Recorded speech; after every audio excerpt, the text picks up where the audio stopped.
Hey guys, it's Steve Zalunardo and Hussein Kabani. It's East Meets West, our fourth podcast, and our topics today is, again, we're going to talk about our week in real estate. Yep. We're talking about, what was the second topic? We're going to talk about... Misconception of investing in real estate? Yep. Okay. And third topic was? We're going to talk about real estate teams. That was a question that came in through one of the podcasts. That's right. Yeah. Okay, fair enough. Yeah. So misconception of teams too? There's a lot of misconceptions. Yeah. So we're going to talk about real estate and teams. So Okay, cool. Okay, before anything, Yeah. let's talk about cable services. I just cut mine, actually. Yeah, you see what I mean? It's interesting you brought that up. I called up Rogers yesterday. I was on a 2-year contract, and I'm just like, that's it. What'd you do, Netflix? No, they have this box. I don't even know what it's called anymore, man. Oh, that little... you know that little box you plug in and you pay but some guy the like quality's 15 crap, bucks. though. No, apparently it's not. Apparently it's improved a lot. Okay, I gotta check it out. I'll give you a It's contact. my rant, I'll give you anyways, a because contact. it's I haven't watched any cable anymore. The only thing I watch is TSN when Formula One's on. Yeah. So 22 times a year. Yeah. This year we had was a World Cup. I Yeah. watched a few games. Yeah. And that's it. That's all I watch. And Discovery Channel, I watched the gold mining show, those and the fisherman show. So literally Wow. Formula One, fishing, and I didn't know you and watched gold fishing. mining. You were watching the crab fisherman? No, man. It's cool, man. No, I It's don't good know. stuff. All right, Hardcore. one of these Cool. days. Yeah. No, but cable, yeah, like just to continue, man, because I got, we didn't even talk about this, but like, yeah, it got me really irritated. Now, I had a 2-year deal because of the new house I had with Rogers or whatever, and now the cable service has gone up to like 170 or 180 bucks a month. Is that with the internet too, or just... No, man, that was just a cable service. So not worth apparently, like, I got this package and it was like the top end service or whatever, but it was reduced by half price. But Yeah. now you have to pay full price for it. It's like, honestly, it's like 160, You 170 cancel? They yeah, penalize so you? today is like my last day of my 2-year contract fair or enough. whatever else Yeah. like that. So yesterday I called them and I said, listen, I have all the terminals plugged out. Like they're all plugged, Yeah. like, unplugged, ready to go. Yeah. I'm dropping them off tomorrow. They put you through this retention. Yeah, trying to yeah, hold yeah. you, and I was like, What can we listen, do? There's What can we- absolutely no way you're going to hold me. Yeah. I'm just They're returning losing. this I was stuff. reading a Yeah. magazine at the gym this morning. Same thing. They were Yeah. saying, cable really. Cable. It says local cable companies, you're fired. Like literally, they're Basically, gone. like Yeah. the internet's taken over. It's true. Yeah, the It's true. internet's taken over. Well, You can get anything streaming, on it. Netflix, Yeah. Amazon. Like they have the best shows. But it all runs through internet. It's amazing, Yeah, and you can so- continuously keep binge Yeah. watching, which is fantastic. Yeah. Not at the mercy of commercials and a bunch of shit. No, but the only thing that like what we might become more dependent on, of course, is the internet. Yeah, right? of course. The internet, and Yeah. then watching prices for internet, and I find our cell phone bills. Our cell phone bills are really high compared to States and Europe. States or anywhere else Yeah. in the world. Yeah. Like even when I was in India earlier this year, like I think my uncle and like Canadian funds probably put $15 into this card or whatever else like that. I was there for almost 3 weeks, man. I had leftover data, leftover minutes. Like it never needed to be filled again. You know? Well, it's a monopoly. Who, Yeah. who owns the cable and phone system? Virgin Mobile slipped in here, but I mean, ultimately, it was a tough grind for him too to get in here. Yeah. And But still, so heavily it's regulated here yeah, too, yeah. right? Well, they yeah. monopolize it, right? It's a pull for the yeah. big companies. Yeah. Cool, buddy. So how was your week?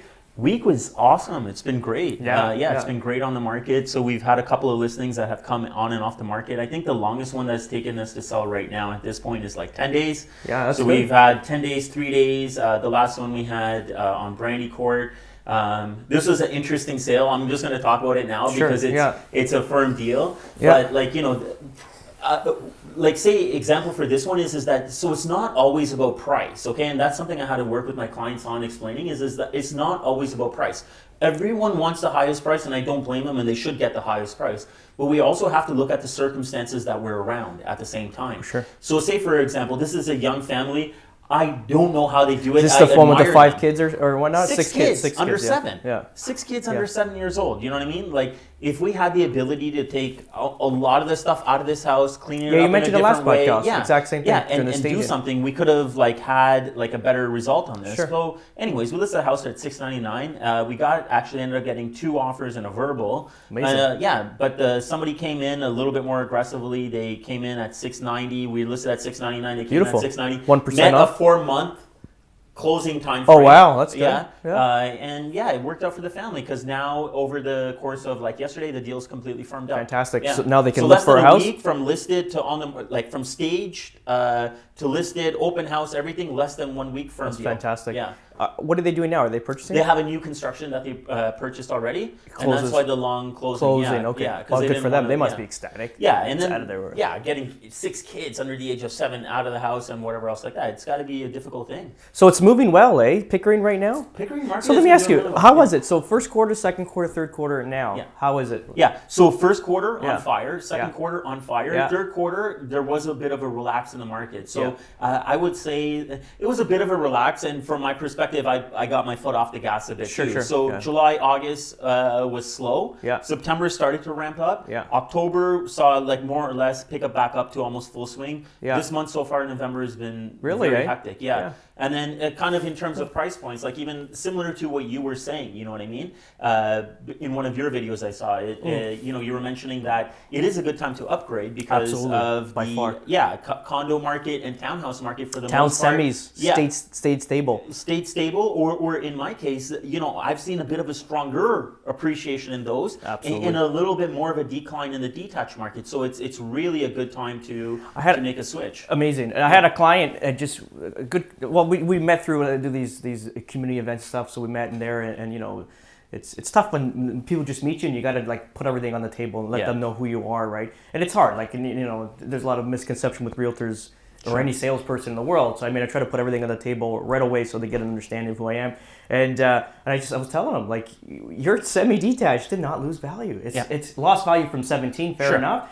But compared to the detaches in your neighborhood, you're going to have less of a mortgage, and that's what's more important than let's say you sold for $1 million and you paid 1.5. Let's say you sold for 800 and you bought for 1.250. You're like or 150. It's like the spread is a lot different. Yeah, you're probably these guys right now. If they buy from a semi to a detached in that particular area in Valour Village, they're saving about 150 to 175,000 from last year. Wow, that's amazing. Off the mortgage. That's amazing. Sales prices look lower. Yeah, but when they get their bank statement from Scotia or whatever TD at the end of the month, it's going to have less of a mortgage amount. See, and I think that's what people have to focus on. Like, we've had these conversations a lot over the last year or so with people, and it's just like, well, I would have been able to get $1 million or whatever for my property, but I can only get this. But on the flip side, you're also going to be paying less. But then you got to focus on what the net amount is. Like, who cares what the big number is? Like, it's about what you're going to retain or what your bottom line is going to be. It's just like finances. So I think you got to look at that, your bottom line. If you're going to be $175K less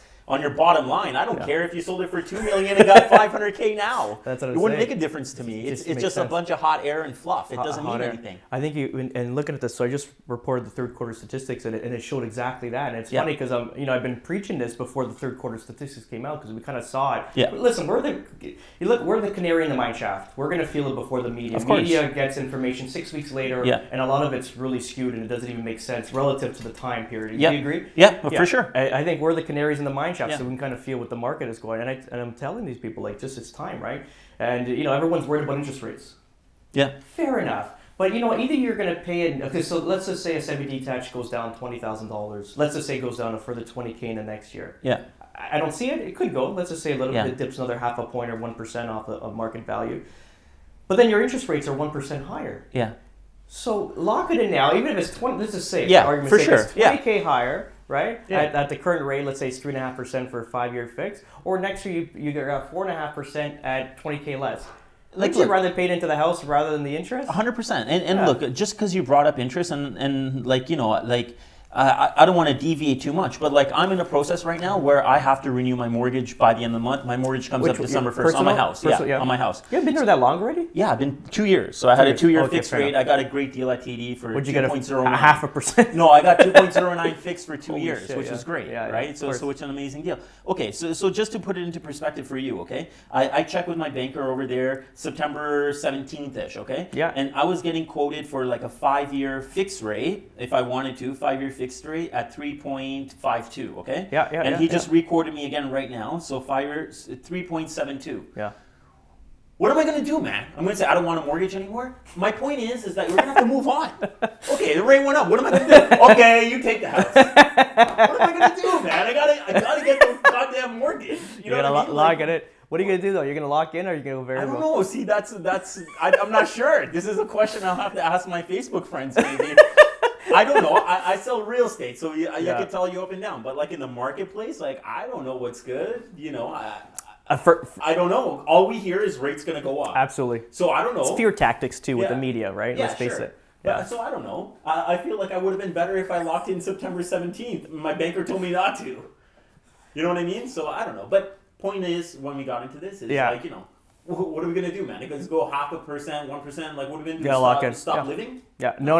Lock in and be. Yeah. So for me personally, so when I bought the house last year, I locked in 5-year fixed 259. That's really good. And we had an opportunity to get a variable. Another colleague of ours locked into, or didn't lock into anything. He just did a variable, a 2.12, I think, something like that. And I said, but 2.6% for 5 years? It's a good deal. Lock the bloody thing. Like, are you kidding? Yeah. And this was before any of the you know, the stuff that happened in the market. And I'm glad I did, because now I got like 3 years and 11 months left on this, you know, 2.6%, which is fantastic. I got an opportunity to kind of hammer that. You can't even get that on a variable now. No, you can't. No. And the variables are at 2.7, 2.8? Yeah, he just quoted me. I think it's somewhere in that range right now. They got to be up there. Because I know one of my rental properties, I just got a statement because it's a variable. Here you go.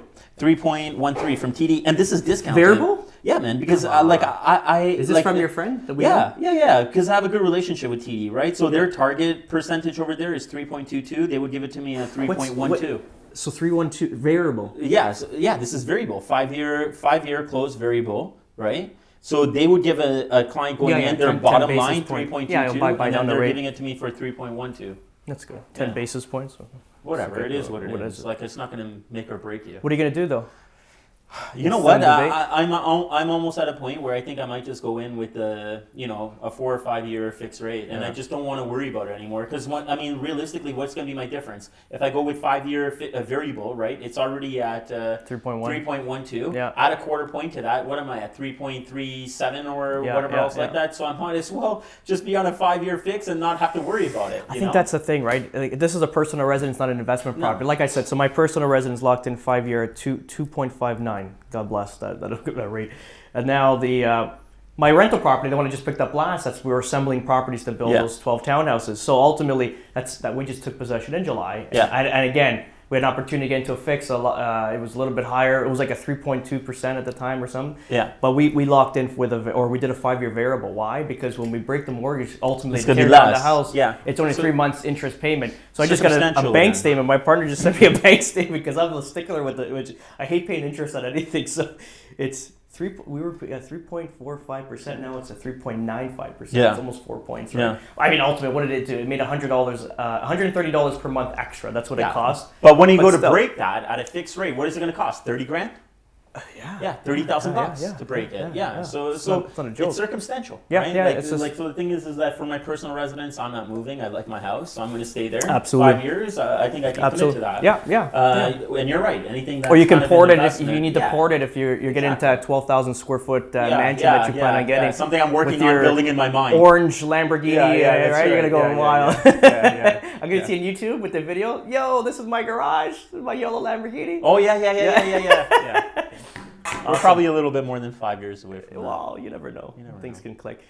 For me, so I'll go talk about my week in real estate. I mean, ultimately, it was okay week. I mean, ultimately, we're ramping up. And again, first, second, third quarter, similar to yours. Third quarter let off the gas. I think I had no more gas. Yeah. But again, this is one of the first years since I started real estate in 2010 that I won't have a mental burnout. Right. I don't think any real estate agents really talk about that. Yeah. But everyone suffers, and nobody ever. I don't know why no one ever exposes that. I think it's good to talk about it. Mental burnout when you're overworked. So many. And your life balance is out of whack. Yeah. So this is the first year. I think that's celebration in that on its own. Amazing. But I mean, ultimately, I'm gonna creep into chairman. I'm freaking out because it could or could not make it, right? Right. And I'm freaked out because I can't see anything less than that. Now I'm freaked out because I wish I knew these numbers a little bit before. I think I would have motivated me. But you're a numbers guy, dude. I'm surprised. Yeah, but the way they were presented to me, they were presented wrong. Oh, so it was fluffed up. So you're looking at something different. Yeah, that was totally off. Even though I have my numbers, dude, I always ask someone at head office to run. And they said I'm like, listen. I walk over to the building and we talk with our admin and like this number and this number. Is that what it is? Yeah. Yeah, that's it. I'm like, fuck. Excuse my language. Beautiful. We're right there. Yeah. A few more deals of the year. And then I got the news there, so I'm like, whoa. Now what happened? What happened here to here? I didn't lose that much. No, that's not. Those numbers they're redundant. Like you don't add those. You gotta add this third page. I'm like, what? That's not good. Not good, man. Anyway, so fair enough. I think we'll get it done. So, okay, week in real estate. My listings are very slow. I got one in Bradford, very slow. I got one in Bolton, very slow.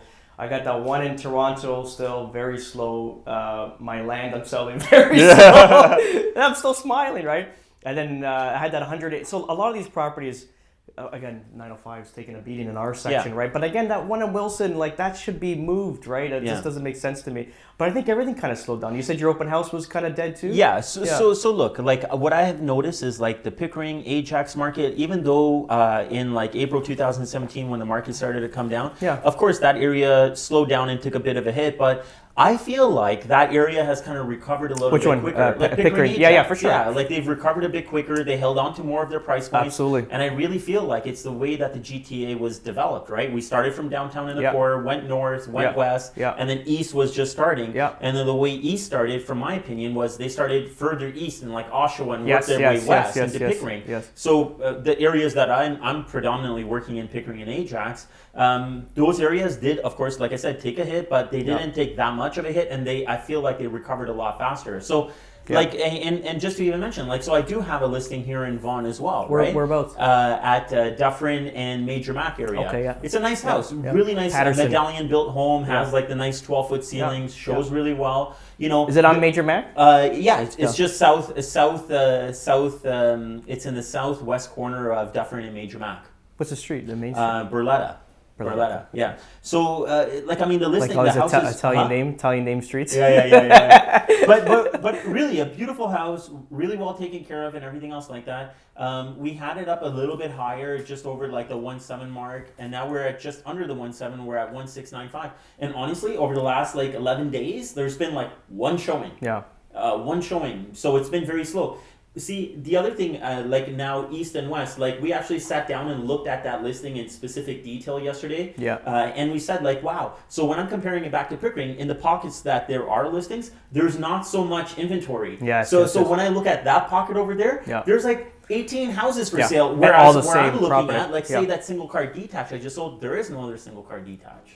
Absolutely. In that pocket, there's none. In this pocket, there was like 18 other homes that were somewhat and they're comparable. all the same. They're more or less, like, I mean, like, look, homeowner is going to be emotional. Oh, I have this and I have this. But I mean, at the end of the day, when I'm looking at it at a high level, the biggest differentiating factors for me is that you have a walkout basement, you have a ravine lot, you have like this. But I don't care if you have an extra backsplash or whatever. They're all fixed the same, especially those new areas. I think everyone's got a lot of, the taste has changed. So it is slower, man. I know. In that pocket, it is slower. So it's one of those, a good time to buy naturally because, so you know, I had a buyer last week. We go in, you know, we find this great house. We slept on it a little bit too long. We're trying to push it a little bit. But, you know, when you take like the educational period with your buyers, I want them to feel comfortable before we put an offer in.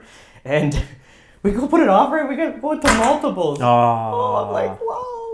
And I told him, I warned my clients, we're not going over asking. I go, it's going to go asking or under, I said. But again, conditions, or if you can waive finance home inspection, which we could have waived both naturally, but first time buyers, I don't know if we want to do that in this market. We got another 100 other semi-detaches very similar in product. But anyway, put an offer in. And you know, you get heartbroken because you go in close to asking, but the conditions are 5-day finance home inspection. Deposit was good, $30K, but I mean, ultimately, it's one of those things, right? And then the agent's like, I'm so sorry, hon. I'm like, I go, lady, I did 300 deals in the last 7 years. I go, you had a better offer, take it. I said, naturally, it's a firm deal. And you got full asking. I go, don't apologize. Congratulations. I think that, you know, they try to break it down for you. Like, it's okay. I've done this before. I've lost other deals before. No, you know, congratulations. You chose the better offer for your client. And naturally, you got to do that, right? So that was my week. So a little bit, now we're going back to the grind. So now back in last night, went home for dinner, came back at 6 p.m., stayed here till about 8, just trying to figure things out. So we're going to start ramping up mindset, everything's got to go. And now my goals, I see, or my goal for this year, we missed one target. Now it's like the target where we should naturally be in every year is like, it's right there. And it's actually, I wasn't in the best of mood here, so to say that, you can ask my wife. You know, now like I'm starting, you know, that focus, right? Like, I think it's do or die, right? Fair enough. That's good. That's the week. Well, interesting week. East meets west. So I want to go move to the east this week, man. It's like I want to stay in the east, man. I'm just picking up crazy market share in the east, man. I'm sticking around. Cool. All right, Very so good. good weeks. Yeah. What was the topic there? Or misconception? Of teams? Misconception of real estate. So this is something I've been talking to people a lot about. Yeah. I feel like people still haven't got the idea of how real estate investment should actually work. I think that from what I'm talking to people about investing in real estate, and this misconception of investing in real estate. Yeah, okay, fair enough. Because this came up because there was a building that went up or started selling in Pickering. Okay, it's Universal City Condos, the second tower. Yeah. So what ended up happening is that people are like saying, okay, well in 2 years we could flip it. So we're not in the market anymore where, we were in like 2014, you could pick up a property and in 16 you can even flip it and make like 200K on the property. Yeah. It's just not going to work like that anymore. So we're at this moment. Yeah, at this moment. Yeah. But I mean, like realistically in the market, like when has that actually happened? Do you know what I mean? There are times that it happens, but it's not on single-family residential homes. I'll consider a condominium being a single-family residential home too. These type of deals happen when you're doing like land assembly, commercial transactions, building a house from scratch, and those type of things. I still think that calculated correctly is still possible to do in this market, but when you're looking at single-family residential homes, this is not a way that you could say, oh, I'm going to buy this for 2 years and sell this and move on to this. No. I just don't think that's a safe bet anymore, and I don't think that people should be looking at real estate like that.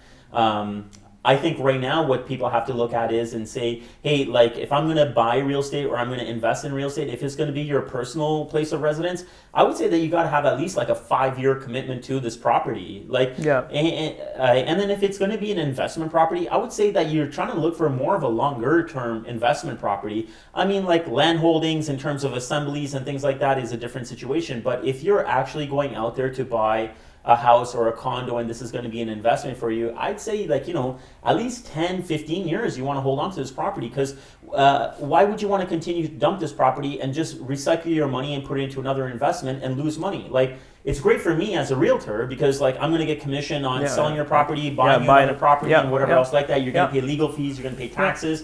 Realistically, you're going to lose a whole bunch of money doing this transaction. So that's why I would prefer my clients to actually evaluate the opportunity correctly and then buy it for a 10 or 15 year period. Like I tell people, like when I'm buying these things, like my intention is not to sell these properties. Like I don't have a pension and this is going to be my pension. My idea is to pay off these properties and collect the residual income at the end of each month to live off of. Absolutely. Yeah. That's what we're planning to do naturally. Yeah. So I have a different take on this. Naturally, this is East-West. Of course you have a different take. That's what makes us friends. Yeah. So I get it. And so I think people, don't buy something now you're going to try to flip in 2 years. Naturally, it's not going to happen. But I feel so we got a taste of how the market's going to look. Yeah. 2017 is how Toronto real estate market's going to look. And people can say, no, it's never going to happen. People are not going to afford houses. I don't believe that. I believe that 2017 was a sneak peek into the future. It's like Marty McFly getting in his DeLorean and flying, 3 or 4 years ahead of time and seeing how the market is. And that's exactly what we had, a sneak peek. When I'm looking at builders, especially local builders, like, we have billionaires in this area. This is there's billionaires, like we bump into them, like they're here in the area here because there's all the big developers and builders here. They're buying $60 million parcel land, $20 million of parcel land right now, this market. And there's cash. No one's banking that. Yeah. It's all cash. And why are they buying $60 million worth of land right now in today's market? And they paid over $1.1 million per acre. Yeah. Why? The potential is there, for sure. So there's what we see. Potential is there. What we see is low-level sightings. I got to be honest, because we're fed the crap from the media and a whole bunch of stuff. So we're always tailored down. But these guys are looking at the economic growth, all the main factors. Number one, immigration. 333,000 people per year. By 2020, they say 1 million immigrants will come to Canada. 50% will reside in the Golden Horseshoe. That's our commute, like I think we mentioned in the past. That's one. So they're looking at growth. And a lot of people have a misconception with the people. This is a whole. I think we'll call this podcast Misconception. Yeah. So misconception on the immigrants coming in. Yeah. And there's going to be refugees naturally. God bless them. We want to provide a better life for everybody. Sure. Naturally, this is why our country is so great. Yep. But a lot of people are coming in with assets. They're Sure they selling are. properties Yeah. in, let's say, Europe, or they're selling properties in wherever. in The qualification to come into Canada is a lot higher too. It's not like when we're talking about people coming into Canada, they're coming in with nothing and they're completely depending on the system. It's not true. Not true. There right? is a portion of that, but I think a greater portion of it is they're coming in with financially money. stable. Yeah. Coming from older countries with generational wealth. Sure. It's not. We're only 150, 160-year-old country, let's call it. Yep. Maybe it could be whatever. But these guys are generational, 100, 200, 300 years coming in. Even if they have just $300,000 to $400,000 to $500,000, they're going to come here buy a house. Sure they are. So we have a lot of this population coming in, which will drive. It's going to just put pressure on the market again. We're going to have now 400 houses in Vaughan. You might have 100 in the next. Like, you know what I'm saying? It'll just chisel down, and we'll get back to that bidding war style. That's one. So interesting enough, Sunday I had friends come over. He works for a very large construction company doing paving, roads, bridges, like massive, a $2 billion company. This company was originally owned from our local, probably a 500-600, maybe $1 billion company, let's call it. Wow. Was purchased by a French company, Lafarge, I believe, if I'm not mistaken. So they purchased this company. Why? Because they see the opportunity in Canada. Yeah. So and that's not the only one. A lot of these Spanish companies are setting up shop in Toronto. Why? Or in Canada in general, and a lot of them in Toronto, because they see the future potential growth. We have one subway, dude. Like they're looking at the growth, where everyone's going to immigrate, and they're setting up shop here. One company almost got sold now that Canada stopped the sale from a Chinese company to the Canadian company. I think it was AECON.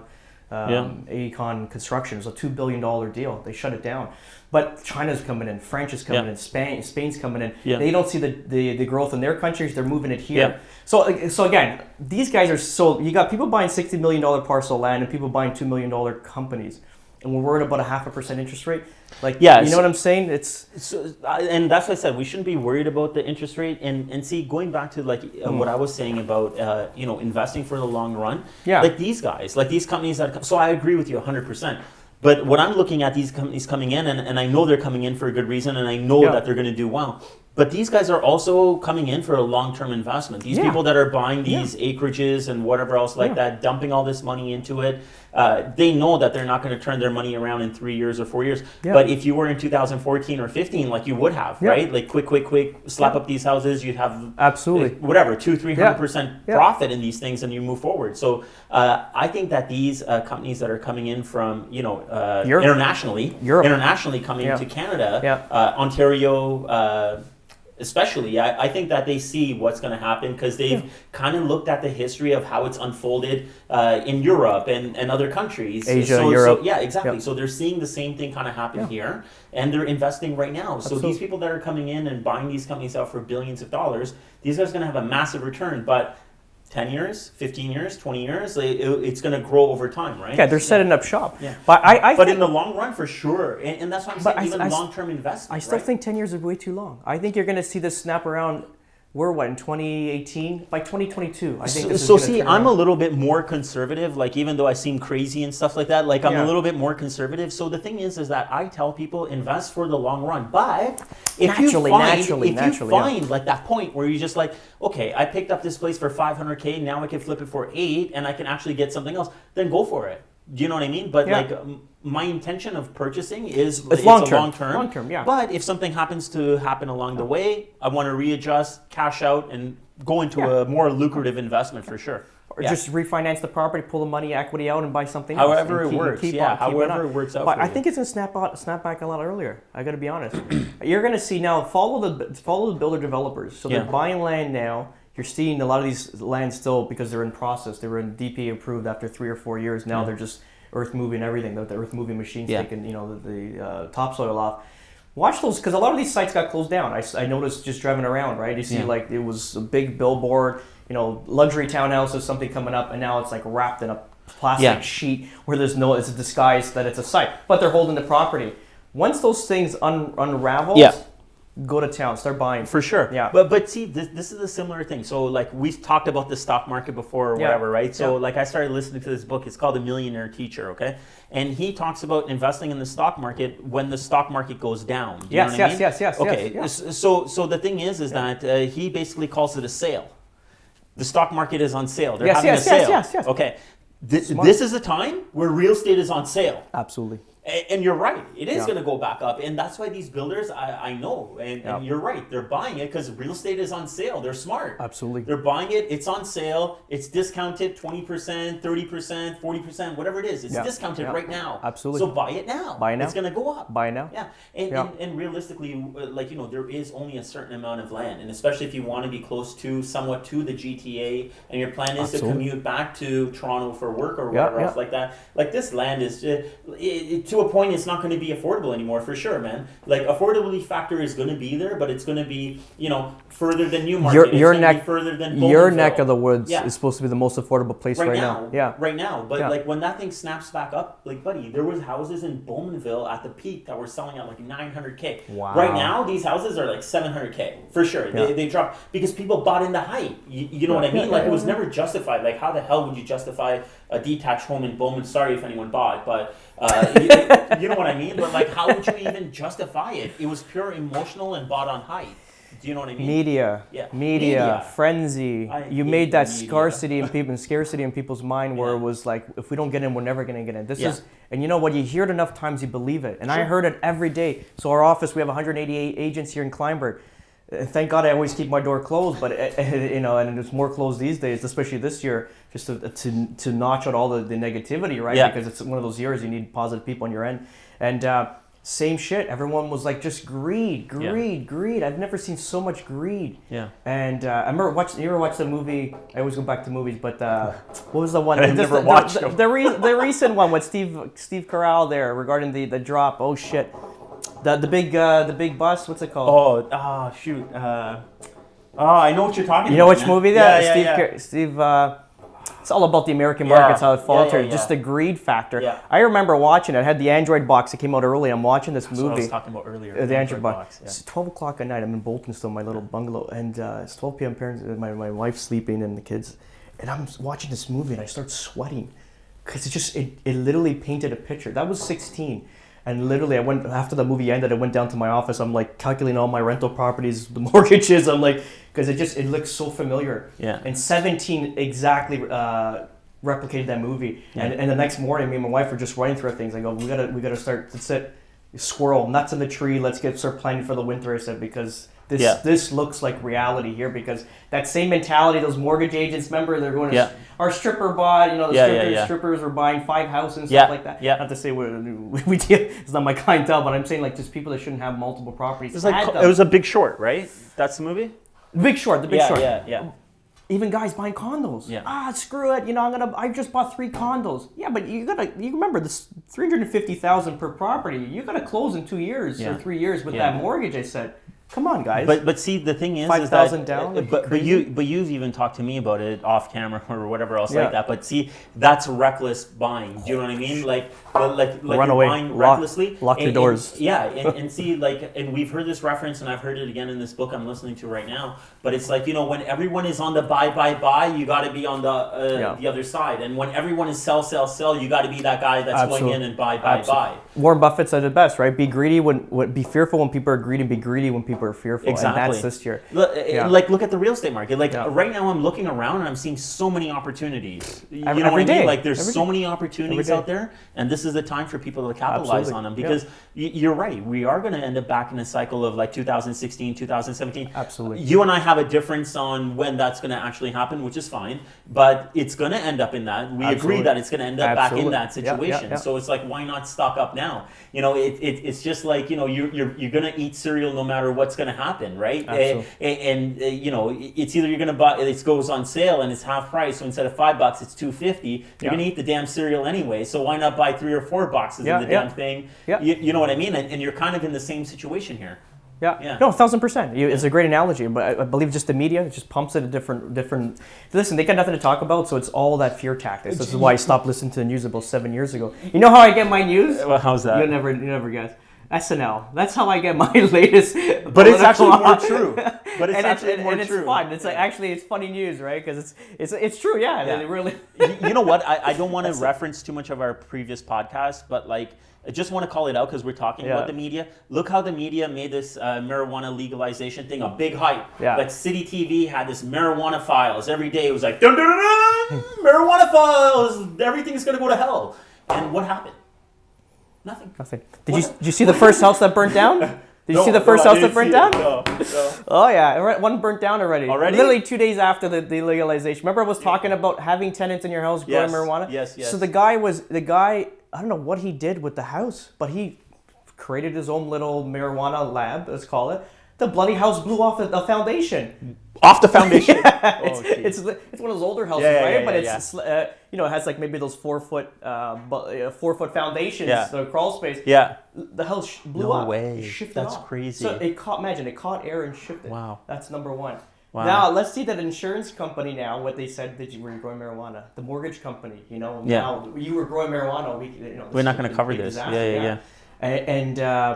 And hopefully it's not tenanted. I hope that was not a tenant. That's a landlord's house. Yeah. See, that's my fear. And again, literally like 2 days after, Chris sent me the a video of it. I'm like, well, I don't know why he didn't post it, but he should have, because it was exactly what I was. My biggest fear was with this. That's crazy. I don't care who smokes, who grows. It's just how you do it. I think it's be done a proper way.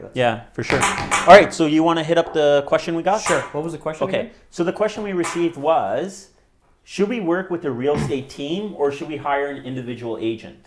I think it's a really valid and good question in this market. Yeah, I think so. And I'll start it off, and it's basically like over the last, I want to say 3 years or so, there's been a craze a little bit with us real estate agents and getting out there in the market and everybody advertising this. Not everybody, but a lot of people advertising this team concept now. Yeah. We're a team. Yeah. And a lot of people want to go for this team thing. So yeah. I'll share my opinion about it to the general market. And I think that it could be an advantage and it could be a disadvantage. It just depends on who you're going to work with. At the end of the day, like if we look at any kind of team, the team has basically its leader, if you want to call it, or whatever else. And it's really, I think, starts with that person. And it stems down from there, just like any kind of corporation or having, a vision or something else like that, where the company's vision is, right? Sure. And everyone has to be kind of aligned wearing your with skin. That. Exactly, yeah. So the thing is, obviously, like you and I are both kind of strong personalities in our business, and we have a certain way that we want to get things done. As long as the team that's under us is like doing the same thing, then I think that the team way is the way to go, right? On the other hand, like there are teams that. And don't get me wrong, like they've been set up for the hype of teams, but there's no organizational structure and how the things are going to get handled. There's no similarities in the process. The way that I would want to continue to build and grow my team is that if one of my clients works with one of my agents at a certain point and then they work with a different agent, I want it to be consistent. I want it to be like a franchise model. I want the transaction to be the same, more or less, as long as that system is still working.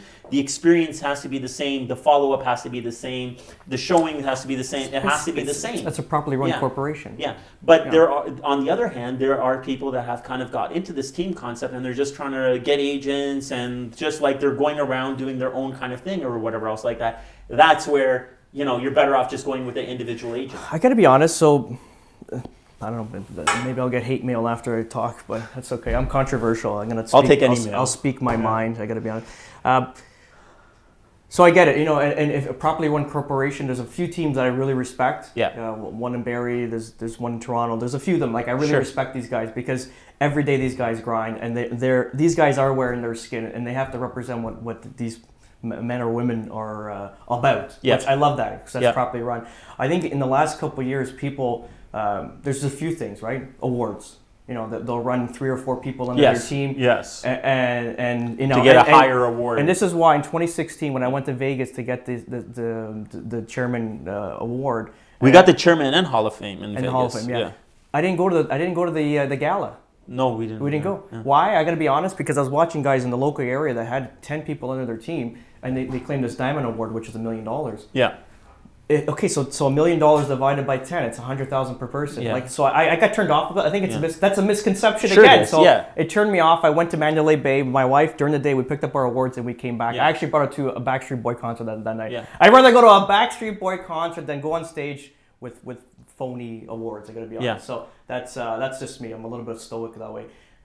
So that's one thing. I think people are more wrapped up in the awards, Sure right? they are. Naturally, and fear. Yeah. I think, when sheep's got to gather together to kind of, it's easier to talk to somebody, and I don't know, it's like you want to hold one crab in a pot, you put another crab in it, right? So they have the same. It's almost like they're scared. I think if there's an agent in our office here, there's just a machine. He's a gladiator, right? Like that's someone you have to respect. He doesn't fear anything, and then there's other people that got to piece together just to kind of, I guess, have not the pressure on them. Like I gotta be honest. So again, there's and again, if it's a properly run corporation, good for them. If it's just someone getting together for awards and fear, then you're not going to get the service backed up by it, because that's just, it's going to implode at one point. And you know what? The interesting word that Sorry, you brought guys. up. But interesting word you brought up was fear. Okay. Yeah. So the thing is, even with the market kind of changing direction, like let's be honest, okay.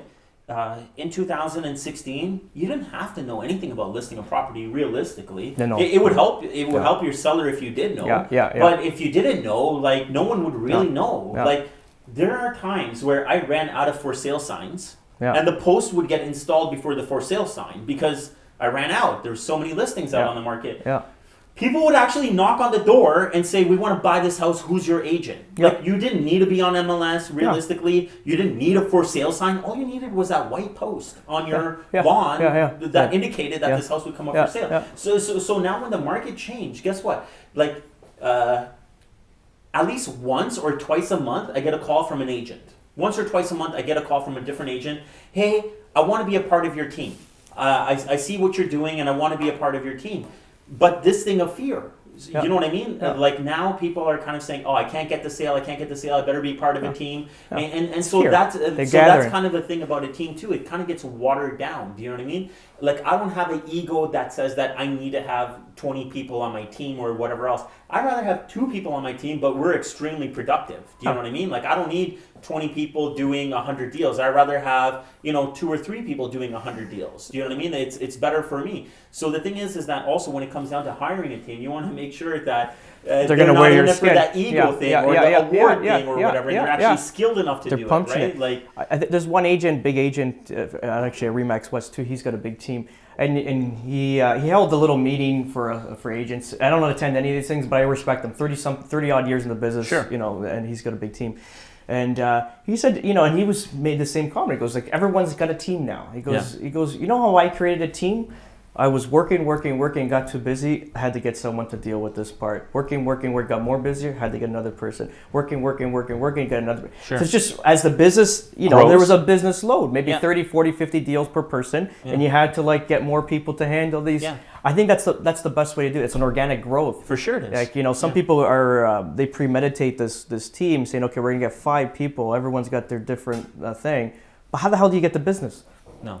And a lot of people don't know how to grind it out, cold call, door knock, and it's a consistent, and scheduling is very, it's tough, right? Any type of schedule, especially if you're in sales, it's gruesome, right? Yeah. If you want to be successful, Yeah. so. So I think to sum it up for the question that we got, right? So I think to sum it up, for my opinion, I don't think it actually matters whether you hire a team or an individual. I don't think it matters. I think it really depends on who the people are and what they're going to be able to do for you, and not what they say what they're going to do for you, what you've seen in the marketplace. Very good. And I think if again, going back to that question, if you're thinking of a team, I think you should interview one, so myself, I'm an individual gladiator, let's call it. I have a personal assistant, but I do all the deals myself personally. I think you should interview the team to make sure they're legit, and then interview an agent that does, something like myself, where it's more boutique, hands-on, and we get the grind all the way from the beginning to the end. So I think that's how they should approach it. I think just so. Interview a few different agents. That's all that have. Different and you know what? Just not to keep adding on to what you said, but you brought up an interesting point. Every team will work differently. Absolutely. Do you know what I mean? Like the thing is that maybe that team leader will be throughout the whole process, but oversee it, or maybe that team leader will completely hand it off to another agent, and that's who you're working with at that point, right? Like so, there's so many different dynamics, and you want to find out. Maybe that is a valid question to ask when you're dealing or interviewing an No. agent that runs a team, is basically say, what's your involvement? If they want a questionnaire on how to interview a team or an agent themselves, we can definitely send you guys a provide questionnaire. that. Yeah, absolutely. And good point, man. We do have material. always, buddy. That's a good point. Very good. So, All right. what was the third topic? I think we're gonna have to probably get back to it, right? Are we? Third topic. Do we have a third topic? You know what? I got to talk just about a book I just started reading last night. Awesome. Okay, so my hairstylist is is the granddaughter of the founding fathers of Longos. The Wow. Longos, right? Yeah. So amazing. Like I sold her mom a condo, and so I guess they're clients, right? Let's call them.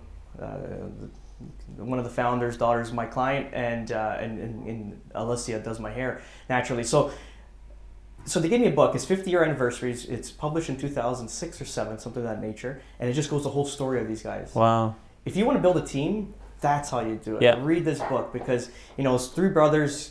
Came from Sicily with nothing and just grinding it out, and the entrepreneurial spirit in them. Like I'm talking, they were it's a really authentic book. It's transparent, talking about they would work 90 to 100 hours a week and not even see the kids. Even the kids would say that. Like I didn't even know who my dad was. He was just like was a strange person in the house.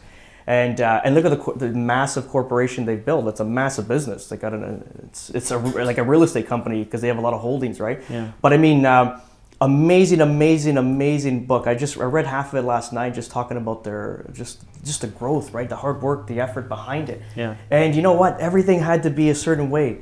Like the floors, it was like they had that mentality, right? And everyone they have employees there for 39, 40 years, wow, right? that's Like crazy. it's just one of those things when you join, you don't leave because they're so good It's to their family. employees. Yeah. And their vision is great because they're very authentic and very honest. They only provide good produce. If it's not good, they won't do it, right? And a lot of the quotes in there because of the father, we're talking, there's not much education in Europe at that time, right? But just the thought process, and even the father back in, born 1907, amazing, like just treat, like the same thing, treat everybody like you want to be treated. Yeah. Like a lot of these things. I'm gonna do a little video on it because I think it's amazing because these are local heroes to me, right? Like I never was into sports. I didn't care about Wayne Gretzky or Eric Lindros, let's call it. Like these local successful businessmen, these are my heroes, right? And to see what the corporation they built, it's quite fantastic. But I'm gonna do a little. You can admire that kind of stuff, and it's legit and it's honest and it's genuine and it's true, right? This will be. But their that's what moves it forward. Do you know what I mean? Like, look, and not to just reference myself, but I'm a smaller. I would say I'm a smaller example in a growing, and so are you. You know what I mean? Like we really started with nothing, but like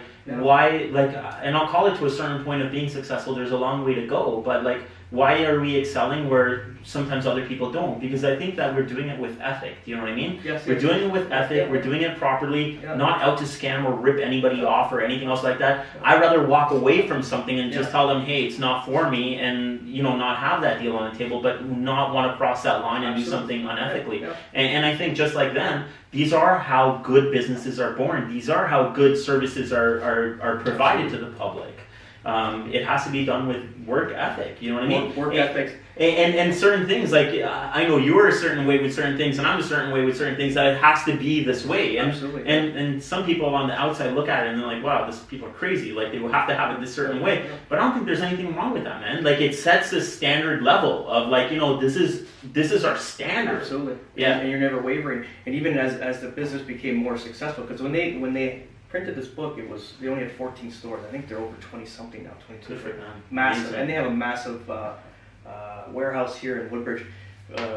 But state of the art stuff. And they're always ahead of their time. Even at that time, they had the best refrigeration systems. Even now, like the buildings I think they just did a building now with self-sustaining electricity or something. Wow, it's not on the grid.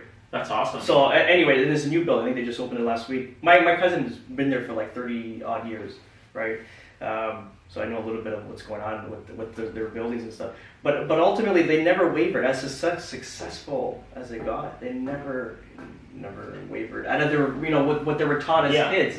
Right? But I think it's also that consistency, right? Like so, you have to be very ethical in what you're doing, and then consistency. I think those are really the two major pillars in any kind of business. Absolutely. And you're saying about building a team and looking at this book or whatever else like that. See, the way that I think we're looking at it is that building a real estate business is not different from building any other type of business. And the real estate business, I tell people you can look at it in two ways. Like people that are even looking to get into real estate, you can look at it in two ways. One way is that you're doing a job. Do you know what I mean? Yeah. Like, you're gonna do a job, you're gonna do your thing or whatever else like that, and good for you. Like, nothing wrong with it at all. I think that's great.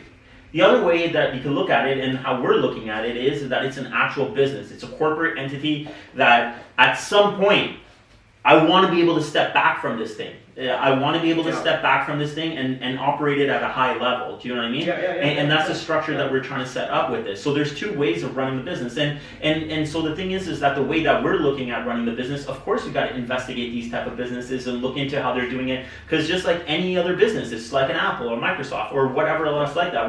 We're a much smaller company, but the way that it needs to operate and be structured is very, very similar. And you have the similar challenges, maybe at a smaller level, but the challenges are the same. And I feel like when you're going to grow this business to another level, guess what? You're going to have the same challenges, but you're going to have them at a bigger scale. So you got to learn how to manage them on a smaller scale. And then as the business grows, you'll have the same challenges again, but you'll have them on a bigger scale. And that's going to be the next thing you got to get over to get to that next growth. Absolutely. Yeah. We're signing off, Hussein and Steve, in the East Meets West podcast. And again, if you have any questions, feel free to reach out to us. Sure. Yeah, we'd be happy to get back to you. Awesome. Any questions too, buddy? Yep. Or people's. Take care, guys. Ciao.